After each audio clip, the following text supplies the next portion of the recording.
ভাই just unbelievable. আমি just একটাই কথা এখন বলতে চাই ভাই, I am only believe on Mia ভাই। ভাই লিটারেলি আমি আগের ভিডিওতে বলেছি যে আমাদের একটা দুটো ম্যাচ মানে ইন্ডিয়ার একটা দুটো ম্যাচ এমন গেছে যেগুলো জেতা ম্যাচ ইন্ডিয়া হেরে গেছিল। এতে ভাই উল্টো ভাই কে কে এক্সপেক্ট করেছিল যে ভাই একটা মানে আমরা হেরেই গেছি, আমরা অলমোস্ট আমরা হেরে গেছি, আর কিছু নেই হাতে, সেখান থেকে ম্যাচ জিতে যাবে। জাস্ট আনবিলিভেবল ভাই।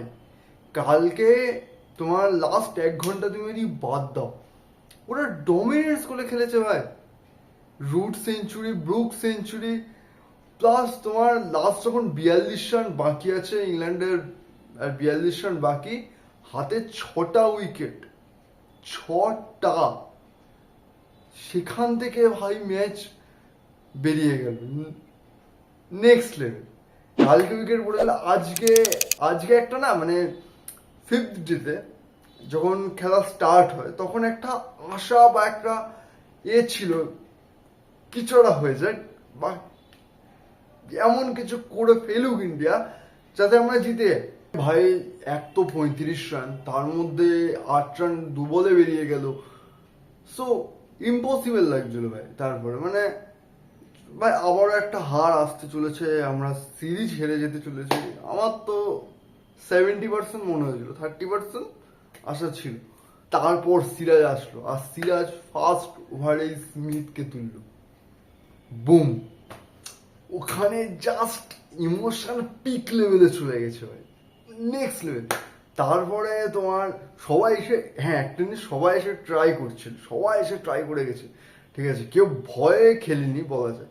আর তারপরে যে বলে স্মিথ আউট হলো, পরের বলেই ভাই আউট হয়ে যেত। জাস্ট মানে ওই জায়গায় আমি রাহুলকে ভাই আমি দোষারোপ করবো না। তুমি আমাকে যদি তোমার মনে হয় ভাই রাহুল ওখানে দোষ করেছে, তুমি গালাগাল দিতে পারো, সমস্যা নেই, বাট আমি দোষারোপ করবো না। কারণ প্রথমে মানে যখন চলে গেছে না ওই জায়গা অবধি, তখন অলরেডি বডির ব্যালেন্স হারিয়ে ফেলেছে। প্লাস তারপর এই যে বল ধরছে, এই জায়গাটা জাস্ট ড্রপ করে তোমার ঢুকেছে, মানে এক চুলের জন্য, না হলে হয়ে যেত না। সো দু বলে দুটো অনেকটাই গিয়েছে তো ইন্ডিয়া। সো এইসব করার পর লাস্ট ভাই একটা উইকেট বাকি, সেখানে ভাই সেলুট ভাই।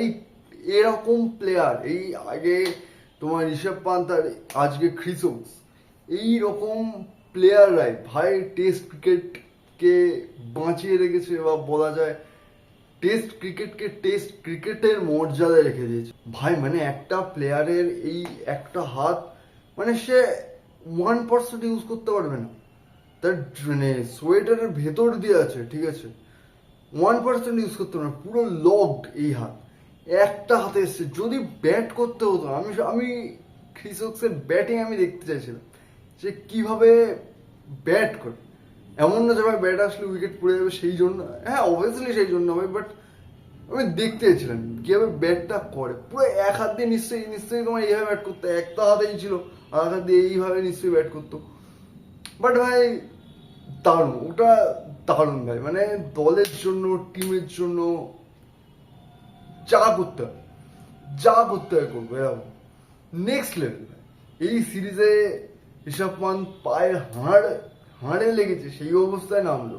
আর এদিকে ক্রিস ওকস, যত ঋষভ পান্ত ইনজিওর্ড, ক্রিস ওকসেরই বোধহয় হয়েছিল না, মেবি, আমি শিওর মনে করছি না, বাট আমার মনে হচ্ছে মেবি তোমার ক্রিস ওকসের বলই ইনজিওর্ডটা হয়েছিল। সো 2021 আর 2025 দুটো ঐতিহাসিক হিস্টোরিক একই ব্যাপার, বাট মানে ইতিহাসের পাতায় লেখা থাকবে, সবার মনে থাকবে এরকম দুটো টেস্ট ম্যাচ।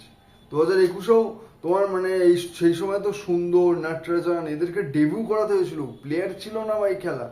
অস্ট্রেলিয়ার সেই গাবার টেস্ট, সেই টেস্ট তোমার জিতেছিল।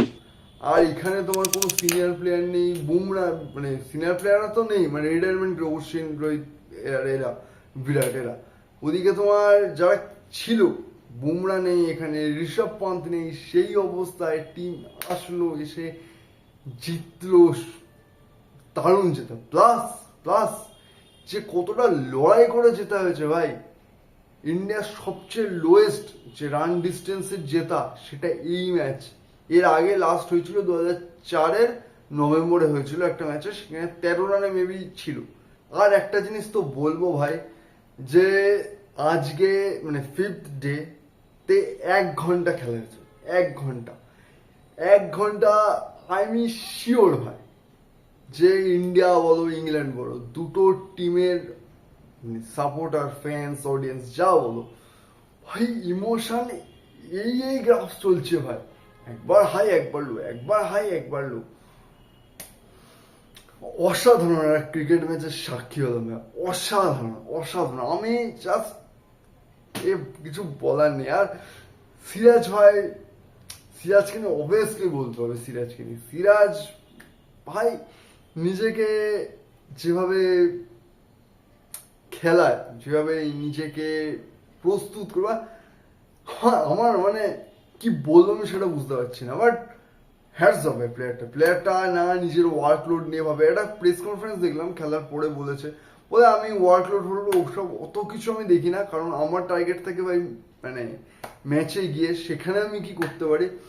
ওগুলো তো সায়েন্সের ভাষায় এত কিছু আছে, ওগুলো তো সাইডের ব্যাপার।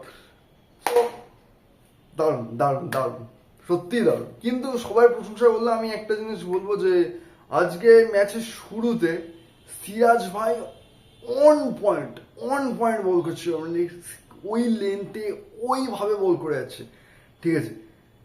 কিন্তু প্রসিদ্ধ কৃষ্ণা, আমি একটা জিনিস বলবো ভাই, অবভিয়াসলি ভালো বল করেছে বিশেষ করে শেষের দিন। কিন্তু না, ওর নয়তো বলের লাইন লেন্থ খুব ভালো হচ্ছে, নয়তো খুব খারাপ হচ্ছে। মানে আমি একটু ডিসঅ্যাপয়েন্টেড ছিলাম 5th ডে তোমার ওর লাইন লেন্থ নিয়ে।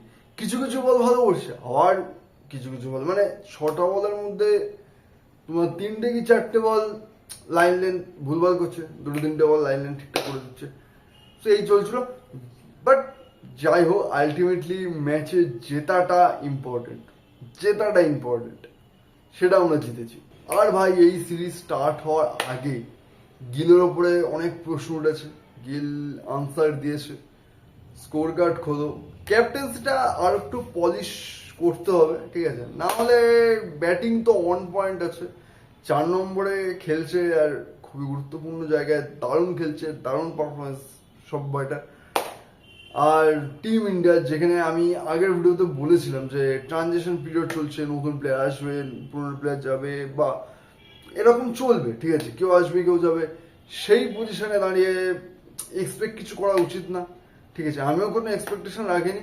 তাও ভাই এখানে একটা নতুন টিম ইন্ডিয়ার, নতুন তো বলা যায় না, মানে হ্যাঁ মানে ট্রানজিশন পিরিয়ডে তৈরি হচ্ছে নতুন একটা টিম। সেই টিম তোমার গেল এবং সিরিজ 2-2 করে, তাও টেস্ট সিরিজ। দারুণ।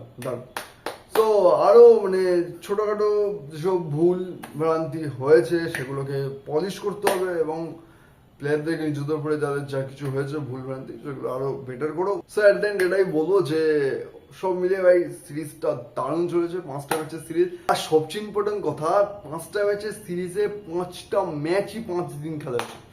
এটা এখনকার দিনে 5 দিন খেলা হয় না সাধারণত ম্যাচ, সেখানে 5টা ম্যাচই 5 দিন খেলা হচ্ছে, দারুণ। সো যাই হোক, আজকের ভিডিও এই পর্যন্তই। আমি খুব অবাক, খুব খুশি, সব মিলিয়ে আমার এক্সপ্রেশন, ঠিক আছে।